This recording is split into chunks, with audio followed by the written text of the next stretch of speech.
No.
Good morning. I'm Eric Blank, and this is the Commissioners' Weekly Meeting for October 1st. Commissioner Gilman, any preliminary matters? Are you ready to approve the consent agenda as presented?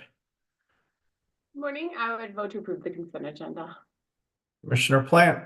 I would approve the consent agenda as well. As would I. Proceeding number 24A-0567R, BNSF, Mr. Farrell. Good morning, Commissioners. Yes, Alan Farrell with the Rail Transit Safety Section, here for any discussion on proceeding numbers 24A-0567R and 25A-0358R, which, if you're ready, I'll now address. Yep. Okay. For proceeding number 24A-0567R, on December 20th, 2024, BNSF filed an application requesting authority to replace the flashing lights, gates, and bungalow for the crossing at Niwot Road in the unincorporated town of Niwot Boulder. By decision number C25-0112, the Commission deemed the application complete and granted the application. On September 5th, 2025, BNSF filed an unopposed joint motion for leave to file amended application filed by BNSF and Colorado Department of Transportation, or CDOT, requesting to amend the application to include CDOT as a joint applicant and to change the advance preemption time of the CDOT traffic signal that is interconnected with the Niwot Road Railroad crossing signals. In support of the joint motion, BNSF states that the amendment is necessary due to the discovery that the preemption timing needs to be updated and due to CDOT seeking authority to replace the traffic signal controllers. The joint motion is beyond the scope of the original application, which was to replace the existing railroad crossing equipment at the crossing with new equipment. There was no consideration in the original application about making changes to the separate traffic signal controller that is interconnected to the replaced railroad equipment and changes to the advanced warning time at the crossing. Because this request expands the scope of the original application, the joint motion creates notice issues for the proposed changes so that proper notice can be provided and so notice parties are given the ability to intervene in this new matter. Additionally, since CDOT did not intervene in the original application, they are not a party to the application and therefore cannot participate as a joint application to the joint motion.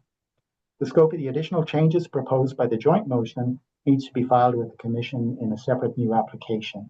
And unless you have questions, I have a recommendation. We welcome your recommendation. Staff recommends the Commission deny the unopposed joint motion for leave to file amended application. Commissioner Gilman? I agree. Commissioner Plant? I agree. As do I. And that can be an ABC decision. Thank you, Wait, Commissioner. did you say deny or grant? Deny. Okay. Proceeding 25A-0358R. Thank you. BNSF and CDOT submitted a joint application for an order to replace the flashing lights, gates, and bungalow, and for final approval of advance preemption time, and for CDOT to replace traffic signal controllers for the crossing at J Road with the tracks owned by BNSF in Boulder County.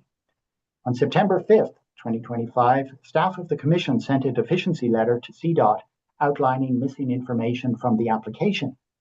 On September 5th, 2025, CDOT filed a motion for extension of time to file a response to the deficiency letter.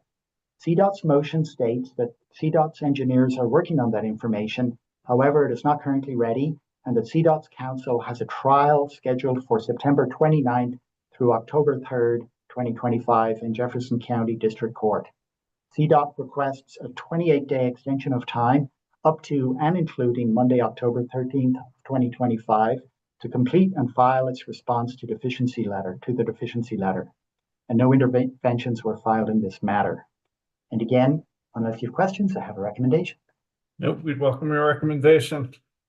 Staff recommend the Commission deem the application incomplete and grant CDOT's motion for extension of time to provide the information missing from the application.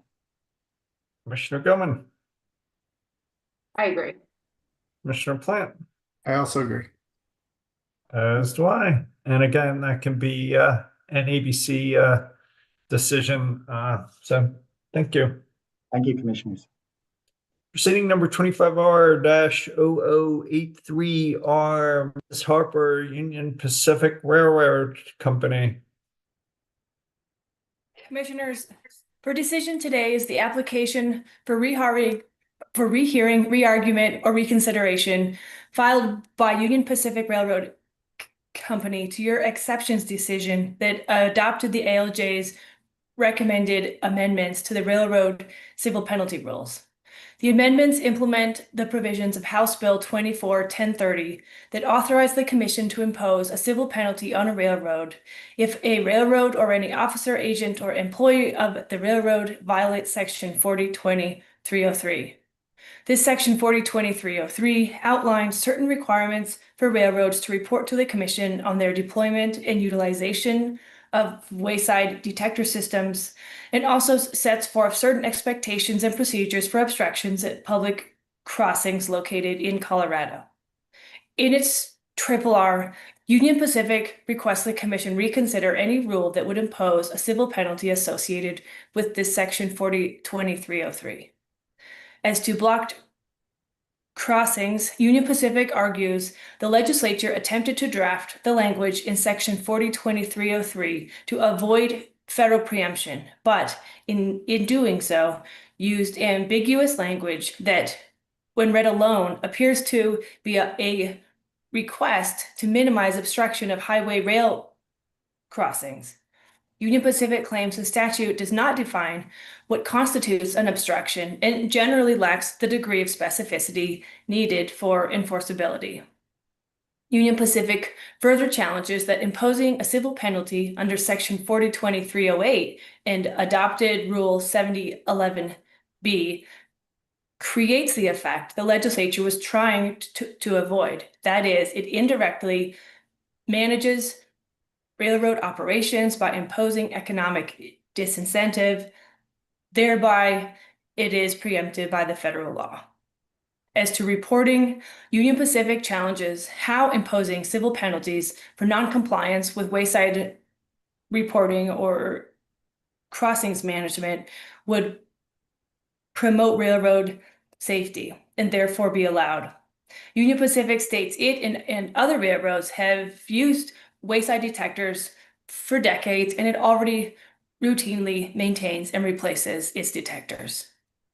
Union Pacific also takes issue with the civil penalty assessment process, objecting that this is a one-sided process and the railroad has no choice but to either pay a civil penalty for the alleged violation or to incur the resources to challenge the allegation.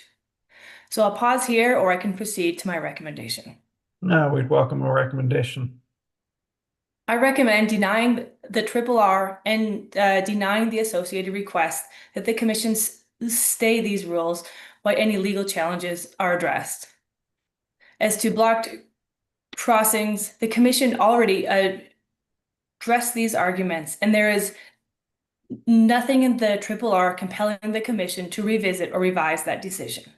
The Commission said, although it acknowledges the railroad's concern that the language refers to a violation of Section 4020-303 without more specificity, that reference cannot be read in isolation. By its plain language, Section 4020-303 contains certain provisions that require the railroad to act in a certain manner, for example, reporting on wayside detector systems that could lead to a fine for noncompliance, and other provisions that do not, like the reference to the state's expectation that trains be operated to minimize obstruction of emergency vehicles.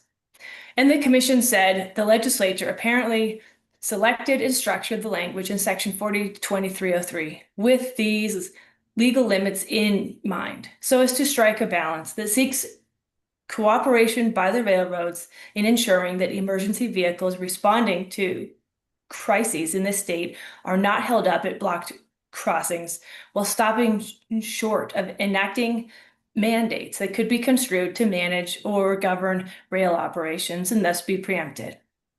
As to reporting, the statutory requirement is for railroads to report information to the commission related to their wayside detectors. There is no substantive underlying requirement specifying state requirements for their actual installation and use. Union Pacific fails to explain why this basic reporting requirement is preempted and why Colorado would go too far if it were to seek to enforce this state requirement via a civil penalty mechanism. As to the civil penalty process, the process would be the same as across all industries in existing commission practice. Union Pacific's request is for the commission to create a new special process to accommodate pre-litigation advocacy by the railroads concerning the alleged violation. Although Union Pacific may prefer to have such an opportunity, it is neither required nor feasible. And finally, I recommend denying the motion to stay. This is an extraordinary request and not justified by the mere prospect of the railroad appealing for judicial review. If Union Pacific elects to pursue judicial review, it can seek such relief from the district court. So I'll pause there for your vote whether to deny the RRR and deny the request to stay. Commissioner Gilman, I agree with your recommendation. Commissioner Plant, I also agree. as do I, and that can be an ABC decision denying the application for RRR. So thank you. Telemarketer fees for the administration of the Colorado No Call List. Mr. Branson. Good morning, Chairman and Commissioners. Daryl Branson from Commission and Advisory Staff. Pursuant to Colorado statute and commission rules, the commission is required to set the annual telemarketer registration fees for the Colorado No Call List every year to become effective the following January 1. These are the fees that telemarketers pay for access to the Colorado No Call List so that they can avoid making prohibited telemarketing calls to individuals or businesses that have registered their phone numbers on the list. Statute requires that the annual registration fees be set on a sliding scale with a maximum fee of $500 assessed to telemarketing companies with more than 1,000 employees, and that companies with less than 5 employees not be charged an annual fee. Additionally, there are no fees assessed to conforming list brokers or nonprofit corporations. Fees collected are retained by the contractor that runs the Colorado No Call List website as the contractor's payment, and this revenue is capped by contract at $100,000. With these funds, the contractor must operate the Colorado No Call List website, including all of the automated forms for registering phone numbers and the associated automated phone system for users to register phone numbers without accessing the website. The website also contains an automated complaint system that consumers can use to report potential violations of no-call statute. Complaints are stored in a database maintained by the contractor, and the database is made available to the Consumer Protection Unit of the Colorado Department of Law. Commission staff never receive or see the complaints. Because of the statutory cap of $500 for the largest companies and the requirement that the fees be established on a sliding scale, and because over the years the commission has increased the rates in each category to the point that there are only $5 increments separating them from the except for the lowest category of 5 to 10 employees, the commission essentially has no further options for increasing the revenue to fund this program. As such, staff recommends the commission maintain the existing fee schedule for into 2026, which is 0 to 4 employees, no fee, 5 to 10 employees, $375, 11 to 50 employees, $475, 51 to 100 employees, $480, 101 to 250 employees, $485, 251 to 400 employees, $490, 401 to 1,000 employees, $495, and then companies with over 1,000 employees would pay $500. With this fee schedule, we estimate that the contractor would raise roughly $85,000 to cover its cost and make its profit. With that background, staff recommends that the commission adopt a decision to establish the 2026 Colorado No Call List telemarketer fees consistent with the rates discussed, effective January 1, 2026. And I will now pause for your questions or your vote. Commissioner Gilman. Thanks, Mr. Branson. I agree with your recommendations, and I always think it's helpful when this comes up to just remind the public what the no-call list can and can't do. So I think the design of this was really for legitimate telemarketers selling products by phone. There is no oversight or way to have oversight here of the unwanted calls that are not real products, fake loans and extended warranties for your vehicle and whatever it may be that everyone's getting kind of nonstop now, or really outside of what this can or was designed to do. So just like to give that warning, because it is frustrating, I'm sure, if you're on the no-call list and keep receiving those types of calls, but those are not the types that this service or oversight can really be intended to stop. So unless you have any revisions to my statements, Mr. Branson, I always think that's just helpful for the general public who might be listening and wondering the use of the no-call list at this point in time with such an expansion in unwanted calls people are receiving. Thank you, Commissioner. And what you said is accurate. This really is meant to stop people from getting calls from legitimate telemarketers if they don't want to receive them. There are different approaches to handling calls from scammers and non-legitimate callers. Thanks. But yeah, I agree with your recommendation. Appreciate it. You never know who's listening in, but thank you, Commissioner Gilman. Commissioner Plant. I agree. As do I, and that can be an ABC decision opening the proceeding and issuing the no-call fees for 2026. So thank you, Mr. Branson. Thank you. Proceeding number 23A-0585E, Mr. Davis, Mr. Acera. Good morning, Commissioners. At a special deliberations meeting on August 1st, the Commission adopted its Phase 2 decision in Tri-State Generation and Transmission Association's concluding electric resource plan proceeding. The Phase 2 decision established Tri-State's preferred portfolio as a cost-effective resource plan. The Commission stated that based on the record in the proceeding and all required considerations, the preferred portfolio includes clean energy resources that can be acquired at a reasonable cost and rate impact, and with the appropriate consideration to best value employment metrics, issues of energy security, economic prosperity, and environmental protection, and the energy policy goals of the state of Colorado. On September 15th, Western Resource Advocates, Sierra Club, and the National Resources Defense Council jointly filed an application for rehearing, reargument, or reconsideration to that Phase 2 decision. The RRR states that the joint applicants do not contest the Commission's approval of Tri-State's preferred portfolio.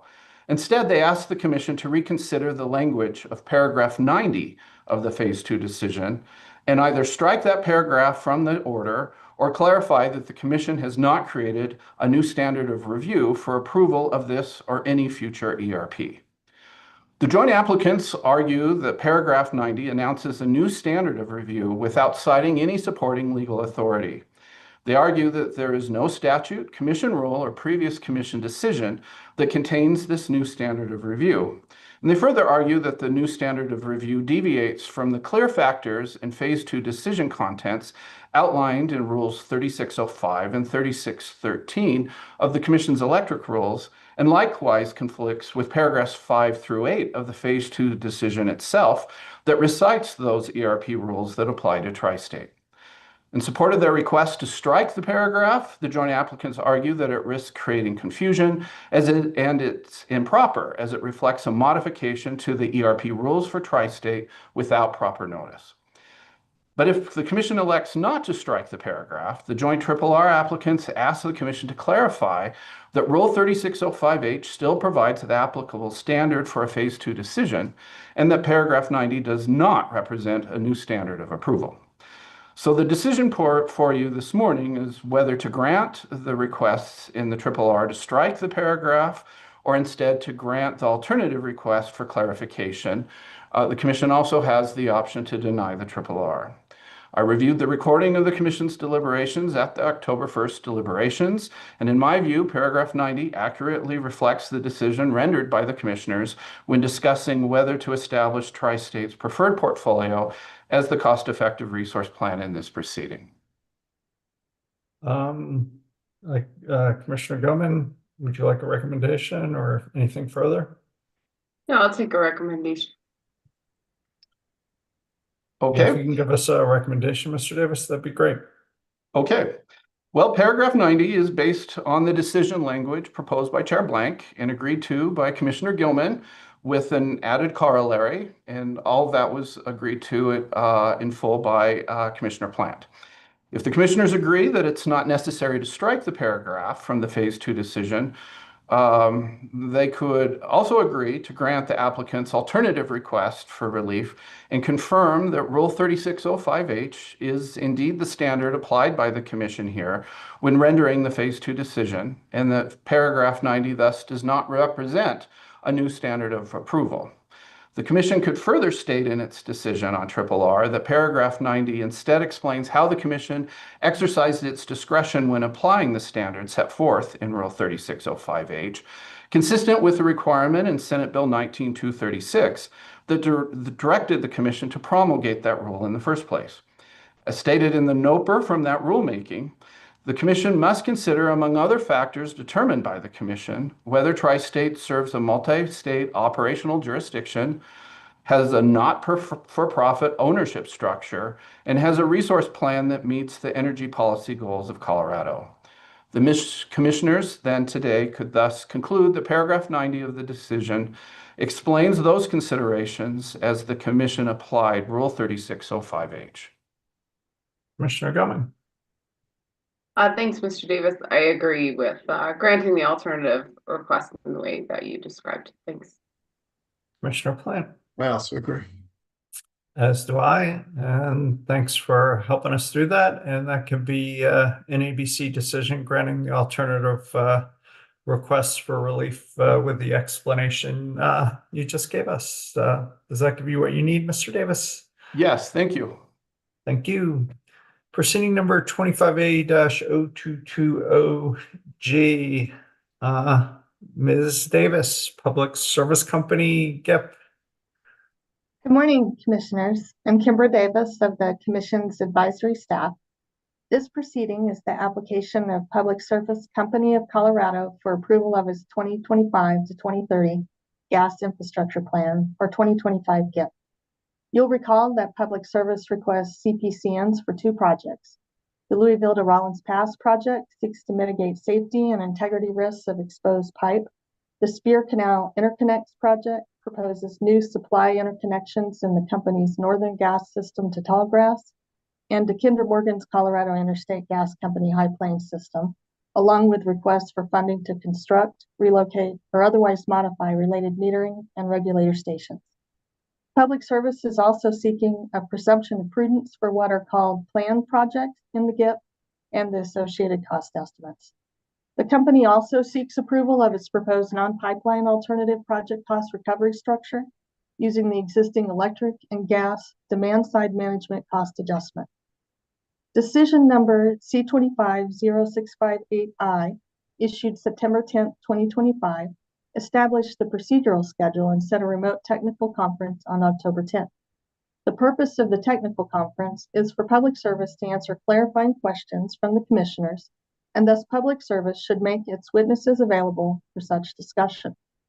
Today, the commissioners have the opportunity to highlight areas of interest for the technical conference, especially those topics that may require preparation by Public Service. Later, at the October 8th weekly meeting, the Commission could provide Public Service with notification of witnesses that are not likely to be needed at the October 10th technical conference. Finally, as a reminder, the company's supplemental direct testimony was filed yesterday, September 30th, and the October 10th technical conference precedes the filing of the intervening party's answer testimony due November 3rd. I'll now turn it over to you for your discussion regarding the October 10th technical conference. Commissioner Gilman, would you like to get us started? Sure.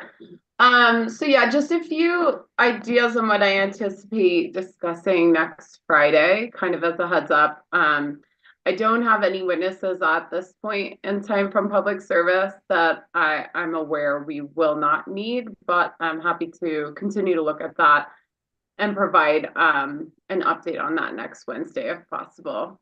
So I do anticipate discussing at the technical conference, although this is not an entirely comprehensive list, forecasting and design day methodology, cost benefit alternatives analyses, including assumptions and inputs, as well as additional insight into several of the planned projects presented.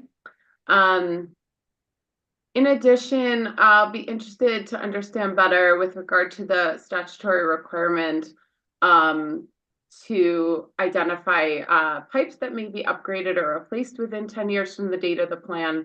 The company looked to include that in attachment JJP Appendix 18, which is entirely listed as confidential. I believe the reason it's entirely confidential is because the company has only identified safety integrity projects, which they've then listed as confidential. So I'll be interested to understand if they really only have safety integrity projects identified within the 10-year statutory window, or if there are any capacity related or other category of projects that should be identified within that window. And then in order to help the company prepare, I think it would be very helpful either prior or at the very beginning of the technical conference to understand from the company with regard to the CBA models, which are Hearing Exhibit 101, Attachment JJP-1, Appendices 4.1, 4.2, 4.3, 4.4, and 4.5, all with a C after to indicate confidentiality. I think it would be helpful to understand what actual inputs or data within those attachments is considered by the company to be confidential. This was a concern that the Commission highlighted in our decision at the close of the previous GIP, as well as was highlighted again within the M docket, looking specifically at CBAs for the GIPs to ensure that we have as much transparency as possible with regard to those CBA analyses and to have as much of it be public as possible. So I think it would be very helpful in advance of that technical conference, especially because I intend to look at some of them and understand them during the technical conference. But I am not understanding at this point what aspects or inputs the company considers confidential within those analyses or files. So that would be very helpful to get clarification on, and I anticipate the company might want a few days to look at that, and ideally could notify us before or at the very beginning of the technical conference with an update on that. So those are just my updates for now, and looking forward to continuing to prepare and have that discussion next week. Commissioner Plant. Yeah, that was a great list. And I had some similar questions, particularly around the cost benefit analysis. And I have nothing additional to add to Commissioner Gilman's list. And I do have, again, appreciate Commissioner Goman, and I do have one thing to add, which is one area I'd like to explore has to do with the long-term customer rate impact forecast. And I'm just concerned about the appropriate level of overall capital spending, given declining sales, the potential for further environmental requirements from the legislature, the rapid growth in negative rate base, and the uncertainty over natural gas commodity prices. So I think one of my areas of focus will be on Mr. Paquette's model that he filed yesterday. I think it's Hearing Exhibit 114, Attachment 2. So with that, Ms. Davis, does that give you what you need? I guess there's not an order. It's just a verbal discussion. Just one question, and thank you, Commissioner Blank. Would you like this discussion to be memorialized in a written decision? It's highly likely that the representatives from public service are listening. So it's a matter of whether a written order would provide that needed clarity. Mr. Davis, any advice? I think this discussion was pretty clear. The commissioners identified specific exhibits and specific concerns, so I don't think a written decision is needed. That's my opinion. I think we could go without a decision memorializing this discussion. The recording's available on the Commission's YouTube channel, and as Ms. Davis said, I'm sure people from public service are listening this morning. As usual, I will defer to Mr. Davis. Is that okay with you, Commissioner Gilman? Yep. All right. Thanks. No decision necessary. Thanks, Ms. Davis. Thank you. Proceeding number 25A-0353 SG Durango Mountain Utilities. Mr. Acera. Good morning, Commissioners. Today I'm presenting a securities application from Durango Mountain Utilities. DMU is a small propane utility that serves the Durango Ski Resort and some of the surrounding real estate. In this application, DMU requests Commission approval for 3 items. 1, a change in ownership. 2, authority to secure new financing by encumbering the utility. And 3, authority to acquire that new financing in order to pay off its existing loan.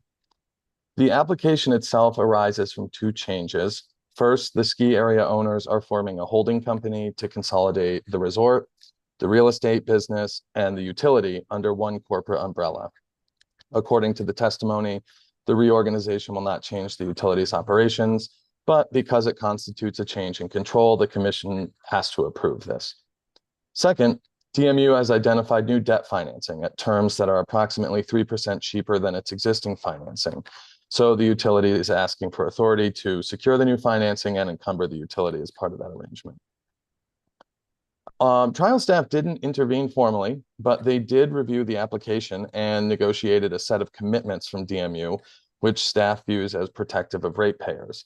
Those commitments include avoiding cross subsidies between the utility and the other affiliates, maintaining and providing data upon request, holding utility customers harmless from increased costs to the other 2 businesses, not pledging DMU equity or assets for debt related to the affiliates, not transferring DMU assets to affiliates without Commission approval, submitting to audit by staff, filing an updated CAM and cost study by June 1st, working with staff to improve the annual report, working with staff on tariff and rate modifications, or in the alternative, filing a rate case by June 1st, 2028, and including in the loan documents a requirement that any future transfer of control must be approved by the Commission. So based on the record, I recommend granting the application. The change in control does not appear to introduce operational risks. The proposed financing lowers the cost of debt without changing the structure of the encumbrance, and the commitments negotiated with staff provide additional protections and transparency. So overall, I believe the application is reasonable and in the public interest. I also have one other set of related recommendations for you, which is related to waivers of certain filing requirements. DMU doesn't have audited financial statements in the form typically required for this type of application. So they asked for waivers of 2 of those rules. The lack of the financial statements in those exact forms doesn't appear to have hampered anyone's review. So I also recommend granting the requested waivers. Commissioner Gilman. I agree with your recommendations. Commissioner Plant. I also agree. As do I. That can be an ABC decision granting the motion and application as amended. Thank you, Mr. Acera. 25A-0354E, Ms. Dundas, Ms. Harper, application appealing a local government decision from Elbert County. Ms. Dundas. Good morning, Commissioners. Can you hear me? Great. Yeah. If it's okay, I'm going to take 25A-0354E and 25A-0355E as one presentation, but we will issue 2 decisions at the end of the discussion. That'd be great. On August 26, 2025, Public Service initiated these 2 proceedings by filing applications requesting an order authorizing the company to begin construction of Segment 5 of its Colorado Power Pathway Transmission Project along the proposed route for this project within Elbert and El Paso County. Public Service states that each application arises out of the respective county's denial of land use applications that the company submitted to first Elbert County for approval of 48 miles of the pathway project located in the county, and El Paso County for approval of 45 miles of the pathway project located within the county. With each application, Public Service filed a motion requesting the commission expedite treatment and included related procedural requests to the expedited treatment. At the September 3rd CWM, the commission granted the request for a shortened notice and intervention period, set it at 20 days, and instructed parties to file any responses along with their interventions. The commission deferred consideration of the other requests in the motion to a future date. So for today, we have several procedural decision points for you. First being whether to deem both applications complete, and I can provide a recommendation if you'd like. That'd be great. I recommend deeming both applications complete as of the issue date of the written decision from this CWM. Staff has not raised any issues regarding completeness, and I recommend that you deem the applications complete so that we can ensure timely adjudication. Commissioner Gilman, I agree. Commissioner Plant, I agree. as do I. The second decision point is whether to hear the proceedings as en banc proceedings or whether to refer these matters to an ALJ, and I also have a recommendation here if you'd like. That one, I think we're going to hear it in blank, but we'll take your recommendation. Yep, I also agree that you should hear these applications en banc, given the significance of the proceedings and the request to reach a decision as soon as possible. An en banc proceeding will facilitate that. Commissioner Gilman, I agree. Commissioner Plant, I agree. as do I. The third decision point for today is to establish the parties to the proceeding. The commission received both Elbert County and El Paso County's motions for intervention as of right, in which they cite Rule 3705, which provides that the commission will join the affected local governments as an indispensable party. In addition, CEO and staff have filed interventions of right in both proceedings. COSA also filed a motion for permissive intervention in each proceeding. COSA claims a pecuniary and tangible interest because there will be direct impacts from the commission's decision on the business interests of its members and the ability of Colorado to meet statewide energy goals. COSA states its participation will not unduly broaden the issues in this proceeding as they are directly related to the need and purpose of the project as a matter of statewide concern. And then in the Elbert County proceeding, the commission received a notice of intervention as of right, or alternatively a motion to intervene permissively from Bar E Ranch Land Holdings LLC. The commission received a response from Public Service yesterday to Bar E Ranch Land Holdings intervention filing. So we've tabled both the intervention and response to a future agenda where we'll address the intervention, that particular intervention filing. Regarding the other interventions, I have a recommendation to establish the parties if you'd like. Yeah, that'd be great. Regarding the Elbert County proceeding, I'd recommend joining the county as required by rule, acknowledging the notices of intervention of right of trial staff and CEO, and granting the motion for permissive intervention filed by COSA, and again, delaying ruling on the merits of Bar E Ranch Holdings intervention until a future filing. Commissioner Gilman, Sorry, a future meeting? Yes, thanks. Okay. Yes, I agree with your recommendation. Commissioner Plant, I also agree. And as then do I. for El Paso, same thing, join the county, acknowledge notice of intervention of right from trial staff and CEO, and recommend granting the motion for permissive intervention by COSA. Commissioner Gilman, I agree. Commissioner Plant, I agree. as do I. Okay, so finally, there's several procedural matters related to the motion to expedite the proceeding filed by Public Service, and then associated decisions from that regarding the procedural schedule for each of these proceedings. As a threshold matter, Public Service requests that the Commission adjudicate these proceedings on a 120-day timeline. Public Service asserts that good cause exists for an expedited schedule because of a need to timely complete the Power Pathways project, and because it states that expedited treatment will not unreasonably prejudice the counties with which the company has already engaged extensively with in prior places. The company also says that the counties are aware of the facts and circumstances giving rise to the filings, and that Public Service has informed both counties of their intent to file the applications. In response, COSA, staff, and CEO support expedited treatment of the applications. Bar E Ranch Land Holdings takes no position. However, both Elbert and El Paso County oppose expedited treatment. In supplemental responses, both counties emphasized their disagreement with the company on both the scope and proposed timeline of the proceeding. The counties oppose the company's framing of the case as narrow and argue that the commission will have to, quote, carefully weigh the complex factual and legal issues presented in the proceeding, and render a decision that is fair and just. However, both counties state that in responding to Public Service's motion to expedite, they're only providing input on timing and appropriate procedural safeguards that should be employed, and are not taking a position or waiving any arguments about the rights of Public Service to bring this action before the Commission, or the Commission's authority to hear any part of this action.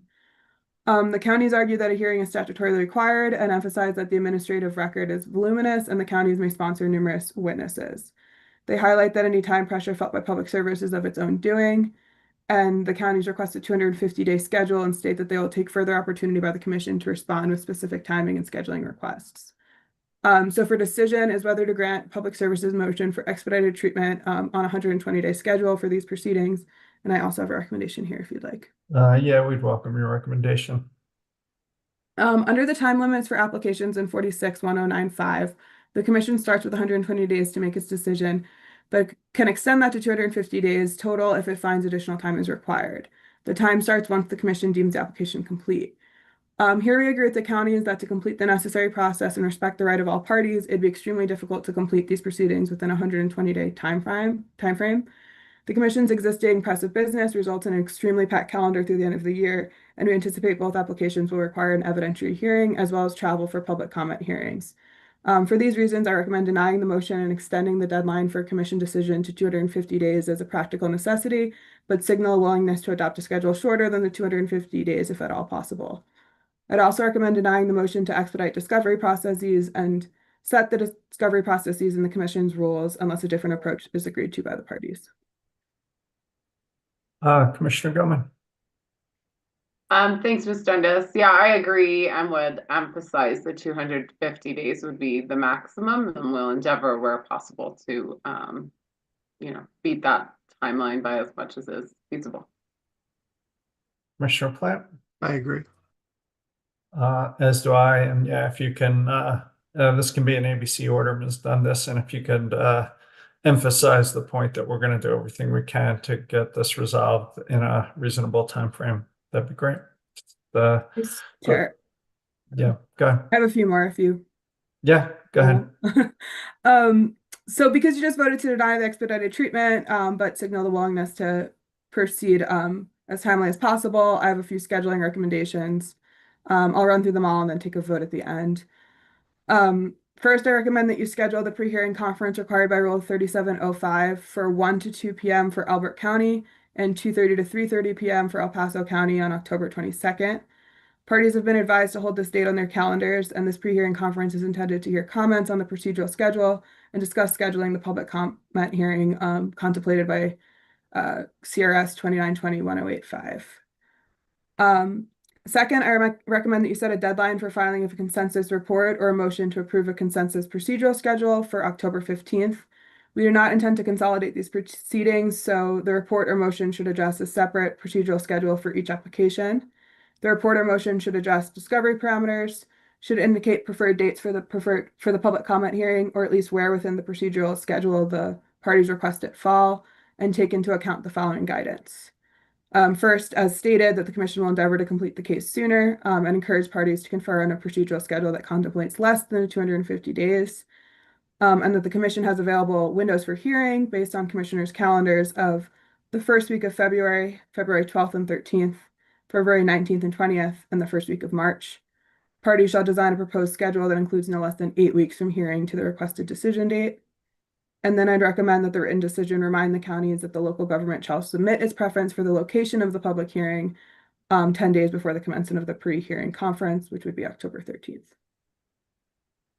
Commissioner Gilman. I agree. Commissioner Plant. I also agree. As do I. Does that give you what you need, Ms. Dundas? Thanks, Chair. So that'll be 2 ABC decisions, 1 in each proceeding. Correct. Thank you. Commissioner Gilman, anything else before we adjourn? No, nothing additional. Commissioner Plant? No, nothing additional. Thanks. Thanks to both of you. Thanks to the team, and we'll see everybody next time.